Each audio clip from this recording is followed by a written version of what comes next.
जी India के Jammu and Kashmir से हैं, वहां पर चनाब ब्रिज को नरेंद्र मोदी ने जी तिरंगा लहरा कर जी इनॉग्रेट किया है और ये दुनिया का सबसे बड़ा बुलंदी वाला ब्रिज है। अगर इसकी बुलंदी की बात करें तो 359 मीटर इसकी हाइट है, जो कि आईफल टावर से कई गुना जो है इसकी हाइट लंबी बताई जाती है। एक तरफ देखा जाए तो हम वार जैसी सूरत हाल में इंडिया के साथ, और दूसरी जानब नरेंद्र मोदी अपनी इकोनॉमिक्स को बेहतर कर रहे हैं। कश्मीर के अंदर जो है डेवलपमेंट और इस तरह के बड़े बड़े प्रोजेक्ट लाकर कश्मीर की आवाम को नए फ्यूचर का ख्वाब दिखाते हुए नजर आ रहे हैं। और ये वो चनाब ब्रिज है जो आजकल हमारे यहाँ बहुत ज्यादा जो है वायरल हो रहा है, क्योंकि दरिया चनाब का जो पानी है इंडस वाटर ट्रीटी सस्पेंड होने के बाद इंडिया मुसलसल जो है कम करता चला जा रहा है। एक तरफ पानी की कमी और दूसरी तरफ उसी रिवर के नाम के ऊपर आज ब्रिज को नरेंद्र मोदी ने इनॉग्रेट कर दिया है जम्मू एंड कश्मीर में। आवाम की तरफ बढ़ते हैं और जानते हैं उनका जबरदस्त सा रिएक्शन। पहली तो बात ये देखनी है कि ये हम एक हमसाये के साथ क्यों आज तक 76 साल से एक ताल्लुकात अच्छे इस्टेब्लिश नहीं कर सके। सही बात है सर। ये असल हमारी प्रॉब्लम है। हमने भी इधर रहना है, उसने भी इधर रहना है जी। लेकिन हमने जो रास्ता चुना लड़ाई का वो हमने गलत चुना। हमारे यहाँ पे एजुकेशन का लेवल उनसे कंपेयर कर लें, जंग तो असल यही है कि आपका मुल्क की एजुकेशन का लेवल क्या है, उनका क्या है। हमारे बच्चे यूरोप में जाते हैं घर बार बेच के, कंटेनर में जाते हैं, जाके डिंकी लगाते हैं, सारा करते हैं। ये ऐसी सिचुएशन आई क्यों? हमारा एक अच्छा मुल्क था। जो चीज़ें मुकाबले की थी वो हमने नहीं की, जो मुकाबले की नहीं थी हमने दुनिया को एक स्पेस प्रोवाइड की कि हमारा इलाका आके अपने वेपन टेस्ट किए जाएं। इससे ज़्यादा हमारी ना जंग की कोई हैसियत है ना किसी मामले की ऐसी कोई हैसियत है। हाँ। दुनिया में हमने कभी आपस में बात करने की कोशिश ही नहीं की। जो बच्चा पैदा होता है उसको सबसे पहले बताया जाता है कि हमारे सराउंडिंग के सारे ममालिक हमारे दुश्मन हैं। अफगानिस्तान से लेके, इंडिया से लेके, ईरान से लेके सारे। अच्छा। ये हम बच्चों को गलत स्टार्टिंग करते हैं। हमारी सबसे पहले कमी जो है वो कम्युनिकेशन की है। अच्छा। मोदी आज है कल नहीं है। सही बात। हम तो इधर ही हैं, वो भी इधर ही है। हमने मुल्क जो तो इधर ही है ना। मुल्क इधर ही है। हाँ। हमारे लोग इधर, ये एक ही मुल्क था 1947 से। मैं 1947 के बाद 73 से पहले पैदा हुआ। अच्छा। मेरा वही मुल्क है, वतन है जो बांग्लादेश था। लेकिन मुझे पढ़ाया गया कि बांग्लादेश हमारे मुल्क से अलहदा हो गया।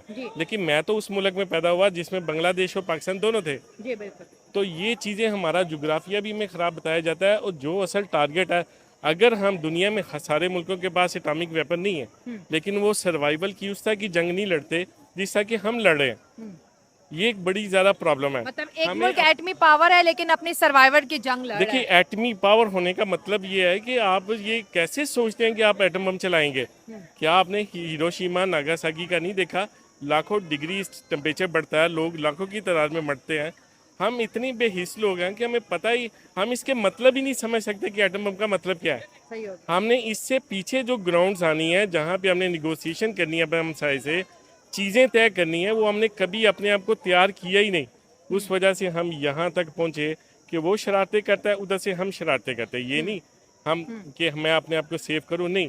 ये दोनों साइड से से होता बज रही है है। तालियां, ये एक जी। प्रॉब्लम है हमारे मुल्क में। हाँ। ये हमें इसको ठीक करना चाहिए, मैं हाँ। ये समझता हूँ। ठीक है सर, देखिए दोनों कंट्रीज में प्रॉब्लम है, लेकिन आपने देखा वो प्रॉब्लम क्या है? वो प्रॉब्लम कश्मीर है। हम इंडिया और पाकिस्तान की अगर जंगों की हिस्ट्री दिखा दे तो वो कश्मीर है। अभी जो अटैक हुआ वो भी कश्मीर, पहलगाम में अटैक हुआ, नरेंद्र मोदी ने पाकिस्तान पे अटैक कर दिया। तो मसला कश्मीर को आप किस तरह से देखते हैं? देखिए, अगर आपने बोला कि मैं तो उस पाकिस्तान में पैदा हुआ जिसका बांग्लादेश भी हिस्सा था, तो ठीक है, हमारे दादा ने तो उस हिंदुस्तान में आंख खोली जिसमें पाकिस्तान भी था और इंडिया भी था। इंडिया भी था। तो ये क्लैश फिर किस बात का? देखिए, मैं तो ये समझता हूँ कि मुल्कों के दरमियान में निगोशिएशन होती है। जैसे ये लाइन लगी हुई है बेल्जियम और उसके जर्मनी के दरमियान, इसी तरह स्विट्ज़रलैंड और जर्मनी के दरमियान इस तरह लगी हुई हैं लाइनें। हम ये चीज़ क्यों ज़हन में बनाते हैं कि हमने हर चीज़ लड़ के ही काम करना है। दुनिया में बड़े बड़े मुल्क सॉल्व हुए, हर चीज़ सॉल्व हुई है। अमेरिका ने मेक्सिको के करीब जो मामला किया है उसने अपना नाम भी दिया। क्या लड़ाई हुई कि नहीं? कुछ भी नहीं मामला हुआ। हमें थोड़ा सा हमारे बच्चों को बताना चाहिए कि आपने निगोशिएशन से एक दूसरे से मिलजुल के मामले को सॉल्व करना है अपने लिए, बजाय इसके कि कताल से हमारे बंदे भी मर रहे हैं, उनके बंदे भी मर रहे हैं। 76 साल हो गए हैं, कश्मीरी मर रहे हैं, मामला सॉल्व नहीं हो रहा। कहीं पे तो गलती है जो किसी भी एंड पे है। मैं तो ये समझता हूँ। मतलब आप कह रहे हैं कि इंडिया और पाकिस्तान को वॉर की तरफ नहीं जाना चाहिए, निगोशिएशन की तरफ जाना है, जो कि बेस्ट सॉल्यूशन है। मैं कतन वॉर के खिलाफ हूँ, बिल्कुल वॉर के खिलाफ हूँ।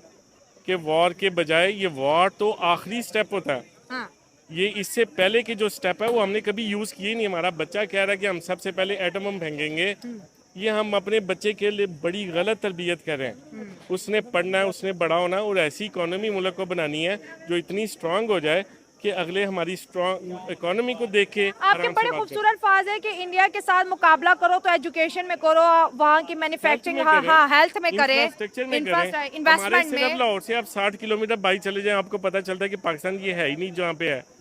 तो ये इतना डिफरेंस है, अमीर और गरीब का इतना डिफरेंस है यहाँ पे, ये हमें कम करना चाहिए। जब आप ये कम कर लेंगे, आप सारी दुनिया की सारी जंगें जीत जाते हैं।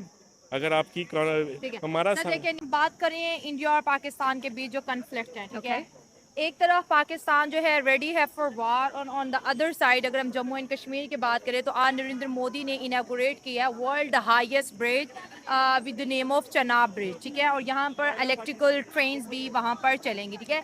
वन साइड अगर देखा जाए तो India economically is a huge power and world third largest economy. On the other side we always think that we will fight with India, we will beat India. So what is the difference actually between India and Pakistan? Okay, so I've just come from England.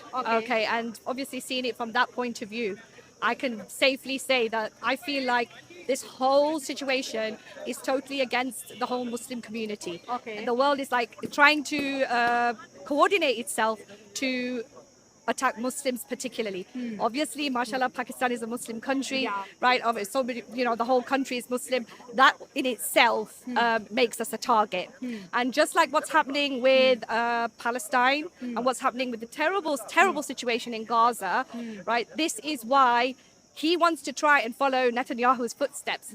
Modi is just trying to be like Netanyahu. So he thinks that because of the fact that Gaza has been attacked by Israel relentlessly. Because India and Israel are true friends. Absolutely. Maybe Narendra Modi following Netanyahu. Yes, absolutely. हाँ. वो चाहता है कि मैं Netanyahu ही बन जाऊँ. हाँ. And I think that the bottom line is this is where the issue is.